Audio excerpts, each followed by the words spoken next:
Right, I'm here, Punch Out Boxing here with everybody's favourite journeyman, Kasey Bradnum. How are you? Yeah, I'm all good, thank you, mate. 32nd fight tonight. Um, yeah, the first round was tough. I didn't expect him to be as tough as he was. He could bang a bit. Um, Went back to the corner. I said he's a big puncher. Um, Give me the best instructions what I possibly need. And I said get behind the jab. Every time he comes in, move your feet, take a short step back, and throw off the jab, and he'll settle down, which he did. So yeah, I thought, I could get stopped there. He's whacking me a bit here. He was very good. Timing was good. Yeah, just overall a good operator in there tonight. Yeah, it's interesting what you said there. People don't get it that with you journeyman, there's a science behind what you do. Yeah. Make sure you get to the final bell because I've checked the box rate. You got another 6 fights. Yeah, 6, 7 fights. So Yeah. there's a science there, isn't there? Yeah, there is. Yeah, like I could hear people in the crowd going, "Put it on, and you've hurt him. You've hurt him." I was never once hurt in there. Was I concerned? A little bit, because there's a lot of money in the next 6 fights. I need that money. Like, I need that money. So for me, I don't care about getting the rounds in, getting paid, going home. He needs that win. I need the money, and that is what it comes down to. Like, everyone's got different responsibilities. 3 months ago, I weren't boxing much. I didn't know if I was going to box again. I fell in a bit of a hole. I was skint. I was lending money off family members, friends, my missus, and I thought, right, okay, like I'm paying the bills, my boys' nursery, my missus, my friends. I thought, right, okay, enough's enough. Get back to the gym, get back running, get back on the weight I need to be at, get back in the ring, and let's go. I just felt in just a hole, like. So I finally paid everyone off. It's a relief. I got in there, and I just done what I enjoy. It was just boxing.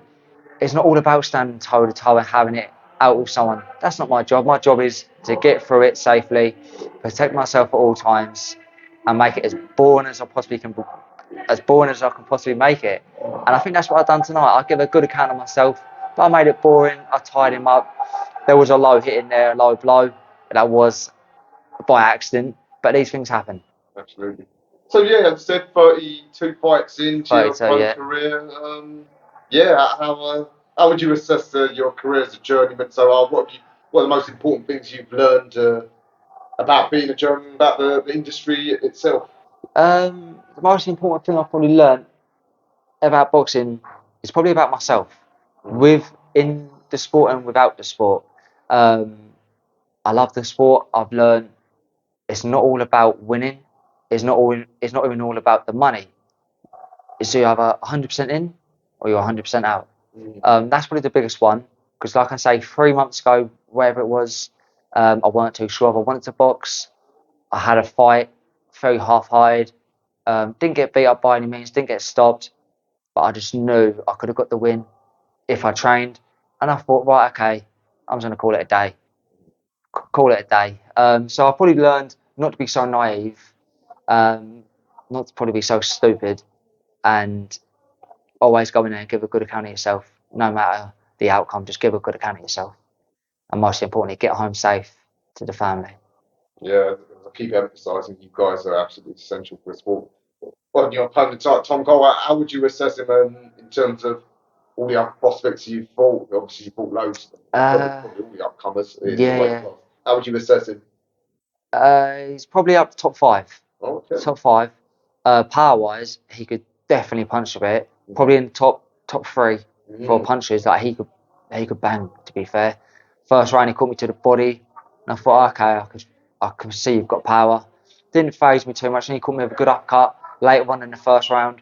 And yeah, like I said, I just went back to the corner, said he can punch a bit, to give me the best instructions, and it was just take that half step back, throw the jab as he comes in, and pivot off.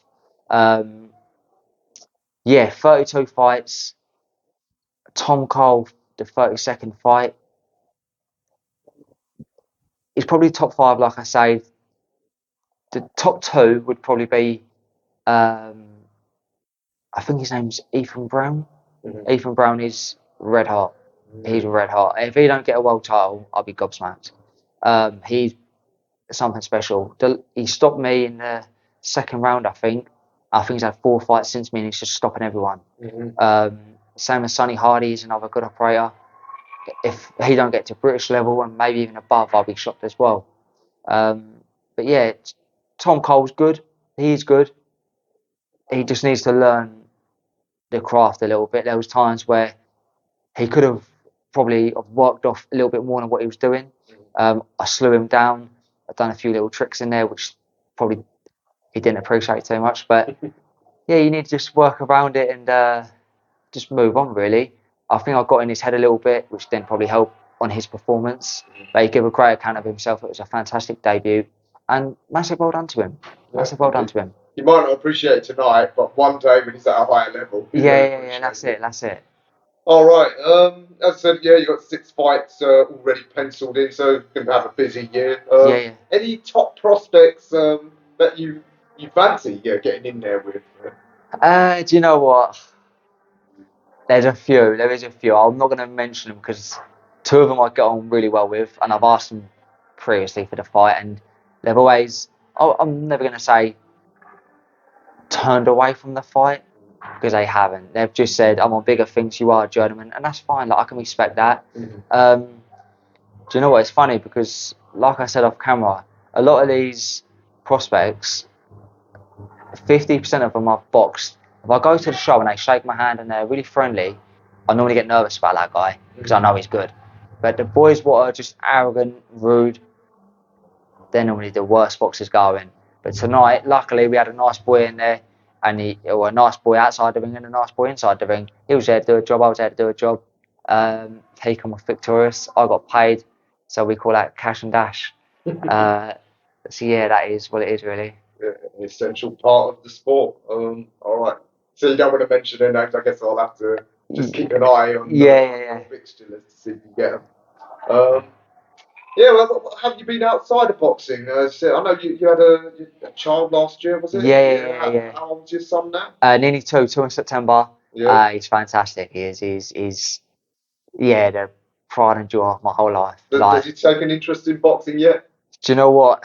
To be honest with you, I've made a rod for my own back because I've got him little gloves, a little bag, and he's going to nursery now and he's slapping the kids. He's got a little friend there called Penny, a little girl, bless her. Oh God. And he scratches her face, he slaps her. And I have to say to him, boy, you can't be doing that. You need to not do that. And he don't understand. And he goes, Daddy. And I'm like, yeah, Vincent, please stop. But I think he has took an interest. His mother's going to be watching this, so I'm not going to say he's ever going to box, but he will box. He will box. You know what? You look at some of the greatest fighters. Yeah. They had a dad, an uncle, an older brother who was a fighter, but not necessarily a great fighter. Yeah. Great fighters, their sons don't usually go on to become great. But fighters who were just average, a journeyman, their sons often go on to become great. Like Roy Jones Jr. Yeah, His dad was just a journeyman. Yeah. But he was able to teach him from a young age. Yeah, that's it. Recognise what's needed and whether he's got the talent or not. So I'm going to keep my eye out. 20 years if I'm still around. Yeah, you will be. Bradnum. Yeah, he'll be about. He'll hopefully making his debut here or even bigger shows maybe. That'll be the dream for him. Bless him. All right. But just a massive shout out to the sponsors before we go. BRC. Some of these don't actually sponsor me, so I'm only going to read out the ones that do. BRC Projects, Bennett and can't remember the second one. Bennett Construction, and Ghost Promotions. Thank you for everything you do. Without you sponsoring me, it wouldn't all be possible. Paying for medicals, gloves, shorts, and all the rest of it. And most importantly, a massive thank you to my missus who sticks by me through thick and thin. Like I say, I had to borrow money off her. I was in a deep, dark hole. And she said to me every morning and every night, I'm proud of you. You've got this. Keep your head up. Get back into the sport and show people what you're capable of. And before the fight, I was nervous. I felt sick. And I was like, oh, bloody hell. She said, you'll be fine. I believed in her. She believed in me. We got through it and we've got a lot of fights booked in. So I love you, and I love my son Vincent. And yeah, that is That's beautiful. I think I love your family as well now. After hearing that. Yeah. Mrs. Bradnum, yeah, what a rock. Yeah. Keep supporting this man along with those sponsors. Essential to keep the sport going. And little Vinny, we'll see you in 18 years. Yeah, that's it, definitely.